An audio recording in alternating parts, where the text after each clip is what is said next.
dia de terça-feira, o príncipe roubou comigo, sofreu um acidente de moto. Ele se acidentou e o cabelo dele ficou um pouco mais levantado.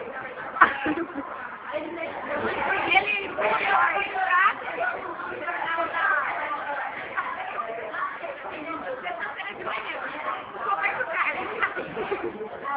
Roberto Carlos já falou que 2 horas agora.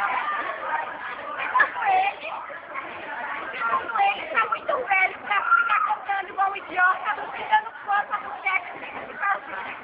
Então, ele não tem turnê,